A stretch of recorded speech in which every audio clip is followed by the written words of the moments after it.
Okay, perfect. Okay. So, what I'll go through today, and feel free to jump in if you have any questions or anything that you want to add, or you want to see. But what I understand what we're going through today is ECM integrated with Esign Live, from a sort of in-person perspective. So we'll look at what the in-person signing experience is. And I'm sure there'll be a lot of questions around that, so feel free to jump in throughout, and we can sort of answer any questions or use cases as we go. Okay. Does that make sense? Mm-hmm. Okay. Okay, so I'm in ECM right now, and what I have set up here along the left-hand side here is my eSign portfolio, and essentially what I have is a collection of eSign documents and a way to track them in a status, for example. So these are onboarding or loan documents, and I have sort of 3 folders set up here, which allows me really as an administrator to know where eSign documents are at all parts of the process. So if any documents are in the null folder, that means they have not been signed. If there's a completed folder, that means they have been signed and completed by all parties and have been routed back into ECM. And if they're pending, then that's largely if they've been sent out to your member but have not been signed and have not ultimately been completed and come back to ECM. So what I'll do then is find a document. One second. So what we'll do then is find a document that we send out for e-signature, and from an ECM perspective, we can select, if we search for example, a particular set of documents, we can select multiple documents and send them for e-sign, or we can just select a single document and send it for e-sign using the e-sign send action. So I'll take this form in particular and send it out for eSign Live. And what it'll do essentially is take me out of ECM and single sign on me into an eSign Live session. So I don't have to sign in, it already knows who I am because I'm authenticated through ECM. But really this is sort of your member service rep perspective, or really anyone that's generating and sending documents out to members internally. So this is the eSign Live interface. I've been popped out of ECM and into eSign Live. You see on the left-hand side here, this is me, so I'm Julie, Member Service Rep. I'm the owner of this package. It originated from me in ECM. And these are my documents here. So the first document is the electronic disclosure and consent form. That's kind of a standard document. You'll see it when I go to sign the document. And then we have the document that I sent from ECM. If there are multiple documents, then they would show up in this list as multiple documents in the package. So this is me, and I'm the account owner, like I said. So what I'll need to do now is add a signer. So I can choose from a list of people that I've sent documents to before. So these would be sort of my history of members that I've sent documents to before, or I can add a brand new signer.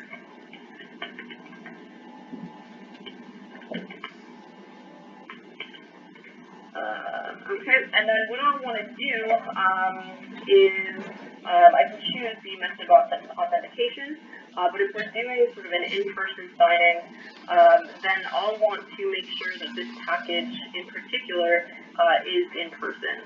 So I'll save this signer, but I want to change the settings of the package to be in person. So I'll enable in person through this checkbox in advanced options. Any questions so far? Hi, Victoria. It's Johnny. I have a quick question for you so far. The way we've set up our ECM and our sort of system right now, we're most interested to know how this is going to work from the lender's perspective if they're sitting with a member and would like those documents signed. However, our lenders aren't set up as administrators on ECM, so it would be perhaps another member of the team that would be initiating this, because we don't anticipate, we just don't have that many stations set up, so the individual lender isn't set up to send this out necessarily. Does that Does that make sense? Yeah, that should be okay. You're saying that the lender is not set up as a user on ECM. That's what you're referring Well, to? they can view, but they can't scan it and upload. So is that going to be a problem, or can they, if they're just able to view, can they still do this process? Yeah. So Okay. So the document, the signing process happens once the document is already in ECM. I think we still need to figure out how we're going to get the documents in there for starters, because we still have to figure out that process. Right now, I think where Victoria is picking up is the document has already been uploaded into ECM through LOS system or through scanning, whichever it is. But this is after the document's in ECM. Okay, then this should work. Okay, you can carry on. Thank you. Okay. Okay, perfect. So I have my signer. So if there are multiple members that need to sign this document, then we could add as many really signers as we need. So I have my signers, I have my document. Now I can prepare to send this package. So there's just a few kind of simple steps that we have to go through to prepare to send the package. You'll see down here I have my signature boxes. So this is a standard form. So what I could do is choose my signer, and add their signature and kind of drag it around the document. So I could do that for every signature box, or for standard forms like this, where the signature boxes are going to be in the exact same space every single time. What I can do is I can apply signature layout. So for this particular loan agreement form, I can have a template. So I can apply a template for my loan agreement. So when I save that, then my signature boxes will populate automatically. So it's just a way to sort of automate that kind of step. And of course we can so we have the signature boxes here, and we can have sort of these custom fields that populate. So the signer name and the signing date will populate automatically. There's other custom fields like this that we can add in if we need. But essentially we can set it up just so it's kind of streamlined. We can also change the types of signatures, so if this is a click to sign, or say we want to actually capture their handwritten signature rather, then we can make it a capture signature, or if we just need their initials, that's just another signature type. So that's all sort of part of the form setup.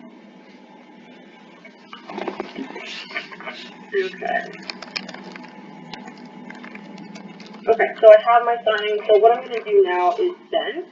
And what this will do is, since we're doing this in person, now I need to actually go into the package and sign in person. So my packages, as sort of this user logged into Esign Live, my packages all show up here.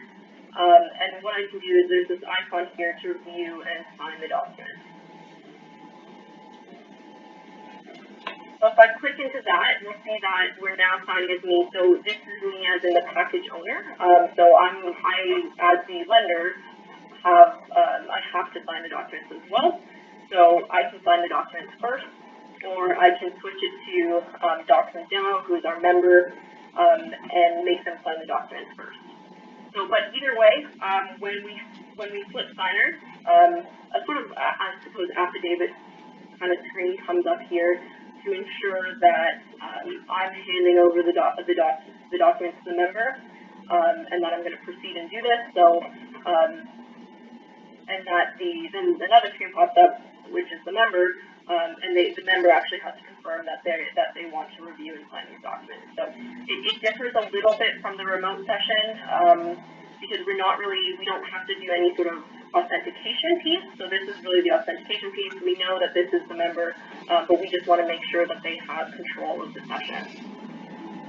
And just sort of on a side note with Esign Live, everything that is happening really in this signing ceremony is recorded in kind of a feature they call eWitness. So really Esign Live is taking a screen-by-screen kind of capture of everything that happens within the signing session. So if you do need to go back for any legal issues, we do have that information recorded. But everything is recorded from, the time that we spent on the screen, the IP address, the date, the time, etc., etc. So that's all that's stored in the audit trail.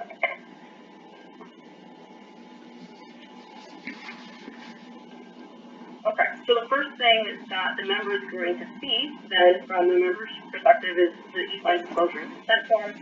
This is really just letting them know that this is an electronic signature and it's legal and binding. If you have your own electronic disclosure and consent form, you can swap it out for sure. Or if you just don't want to display this at all, then you don't have to. But the member does have to accept this to proceed to the e-signature event.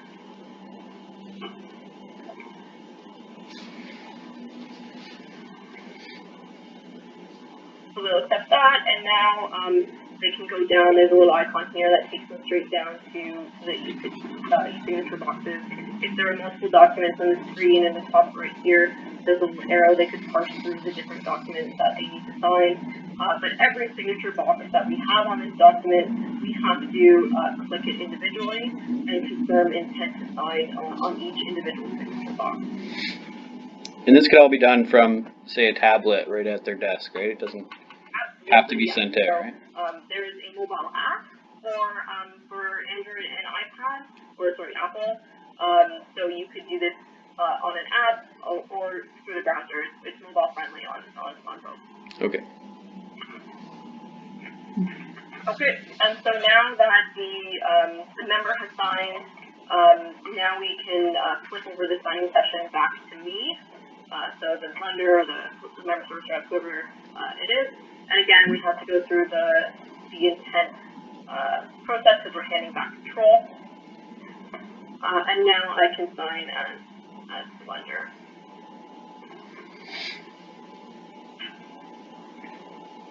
Okay, and once all of that is done, I can download the document. However, the document will be received in a few ways. So I can download it here. I can always come back to this Esign Live interface to view the document and the audit trail. But from the member's perspective, the member will automatically receive an email in their inbox. And this email can be completely customized for first use. So it will have your session or your contact information and your branding. But the member can always come back to this email, to this link to go to their document. So we won't attach any documents to the email message, but they'll always have the option to go back. But from an internal perspective, what we've also done is once all the signatures have come back, we automatically call back those documents to ECM. So I started with this document in the null folder, and now we'll find it in the completed folder. So we can search on eSign date complete. So that's an automatic metadata field that will be populated with each e-signature package, and we can find it that way. Okay, so this is my document here. It's been signed. We can also see that it has history. So what is opened in ECM on presentment is the signed version, but we can always go back to version 1, which is the unsigned version. We still store the link to the PDF here.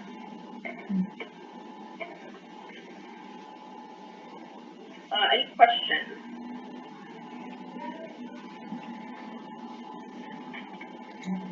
Pretty straightforward so far, I guess. How it would work sort of as a use case.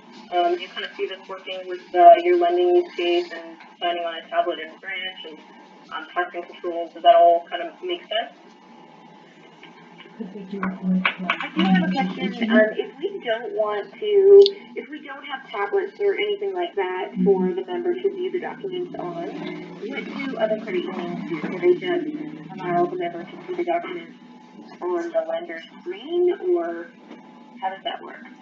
Yeah, so generally we found that, and even at RBC uses Esign Live too, so when I sign some of my documents with them as well, they would just sort of turn the screen over. They would either have a second screen for members to view documents, so they would just point that towards the member, essentially turn around the screen, give them control of the computer to go through the signature process. Okay, so just knowing that, it's just something for us to consider because we don't actually have to deploy tablets at all then under this circumstance. If we just use click to sign as opposed to signing with an actual signature, they sound like we could just not have any other hardware to be managing. Yeah, it's definitely an option. Yeah, if you do want to do that capture signature piece, it is way better on a tablet, obviously.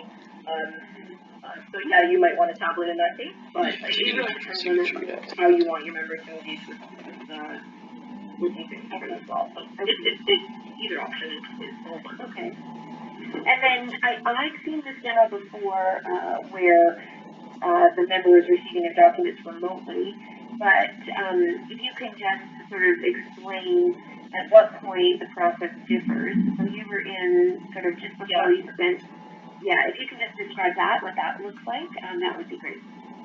Yeah, so in preparing the package, we just want to make sure that the in-person box is not ticked, and that it's going to be a remote session. So the way that the process really differs is that the lender can go straight to the documents to sign them, but the member will have received an email in their inbox that allows them to click on the documents on their own time and authenticate into the session. So instead of really it all happening at once, the lender can sign sort of in person through the Esign Live interface, like I showed you, but the member will receive a separate email.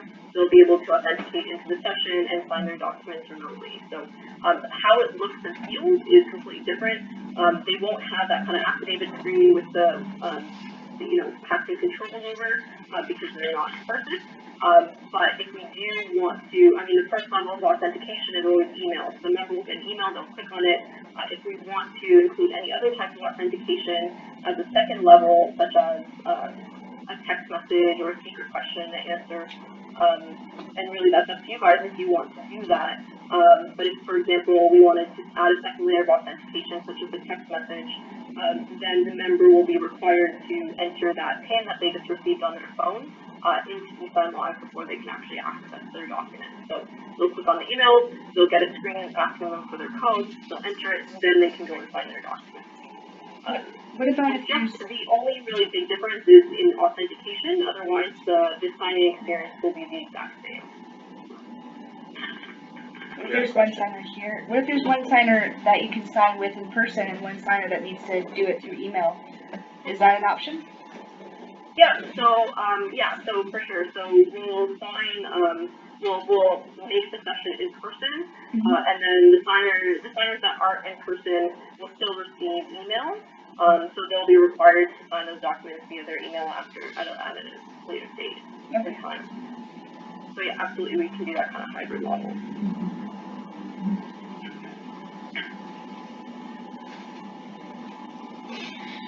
Another question for you.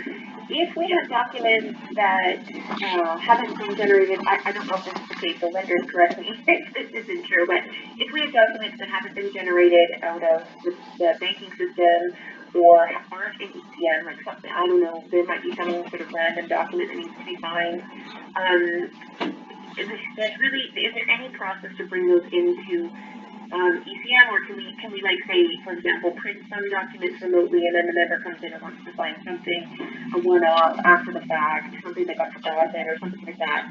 Can we kind of keep going with the process that way? Yeah, so for documents that aren't sort of generated in the banking system or whatnot, if you just want to do kind of an ad hoc signing, you can ad hoc, there's I guess a few options. You can ad hoc upload the documents into ECM and do a signature from there.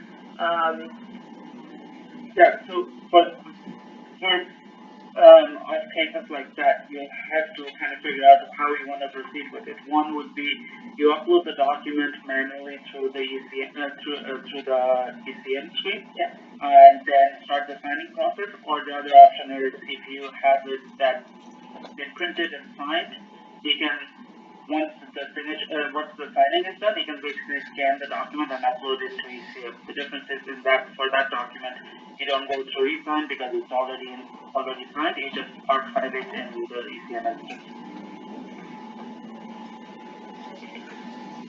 Thanks.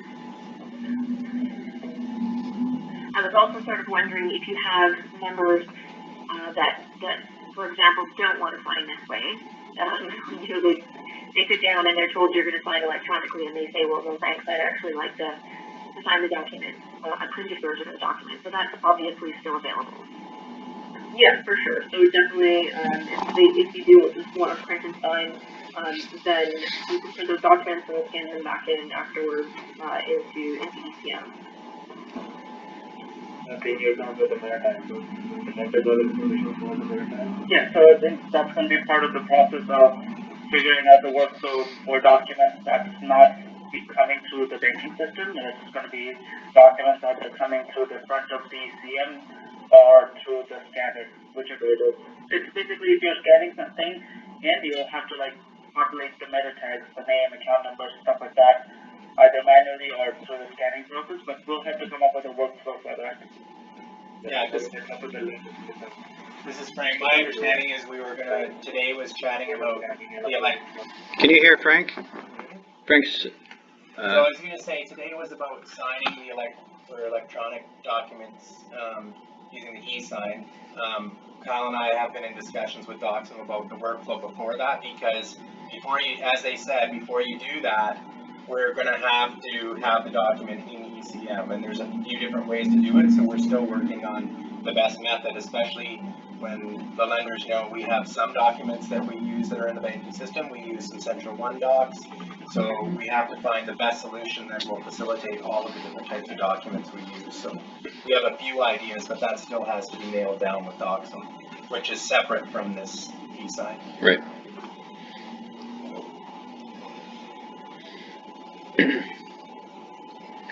One other question, I'm not sure who might be able to answer this, but in general, from other credit unions and FIs that are using Esign, I can see how in the beginning it might take a little while to get used to preparing a document for signing and that kind of thing. But from sort of like, what are the results after the fact? Like, do you see that this eventually becomes more efficient? What have other credit unions had to say about that? Yeah, for sure. So it's always been, we've found over the past couple of years with our partnership with Esign Law, and when we've done with credit unions, it's always kind of a paradigm shift within the credit union to start to deploy this with their lenders or their member service reps.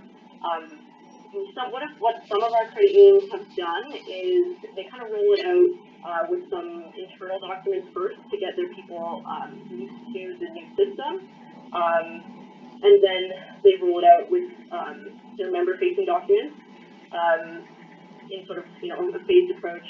But we have found that as we do track usage, it is a very sort of steady increase. They might in the first month sign like 20 documents, and then it just goes up sort of incrementally from there. So usage does increase, and we've just seen our credit unions, start, with a small kind of internal project, and then keeping rolling it out, or they roll it out like their loan forms with just a couple lenders, and then sort of scale up from there. But yeah, we definitely do see higher adoption and more sort of ubiquitous use of it as time progresses. Yeah, thank you.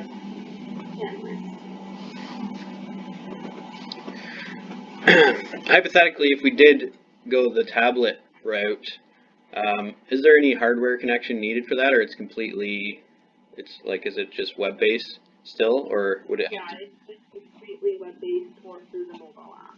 Okay. If you're using it for the standalone, but yeah, if you're using ECM web-based, which is definitely an option, and sending it from ECM to Esign, then it would just be through your browser. Okay.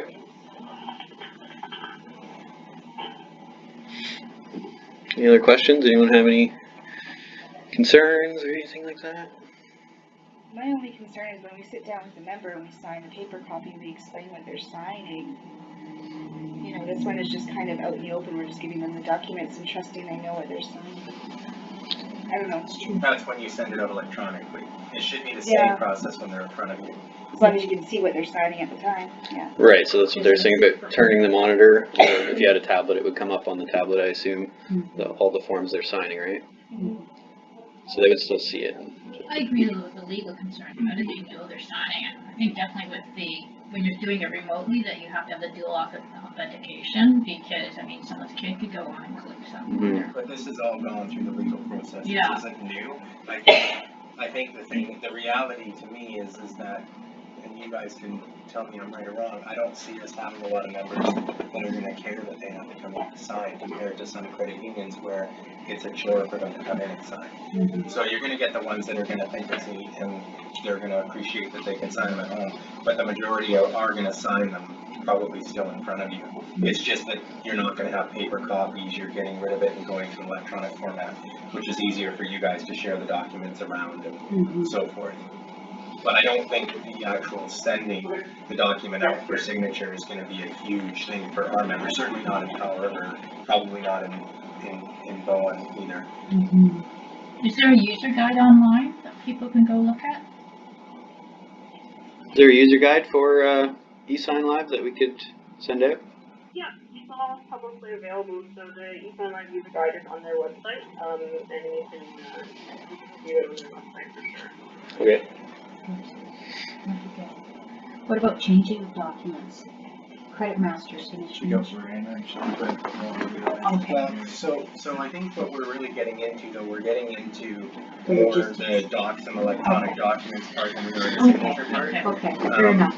And we do have eSign is the one on the line for that. Yeah, we can discuss those details after These are all the good demo. questions. Right, yeah. These are all good questions, make sure you make note of them because this is part of it too, but just so.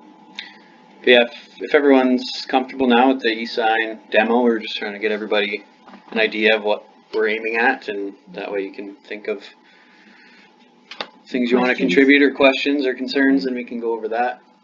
But if everyone's good, then I think, unless you guys have more. And we do have time quickly after the call, that maybe Cal and I can update you on kind of our thoughts of how we see the process happening before that. Perfect, that'd be great.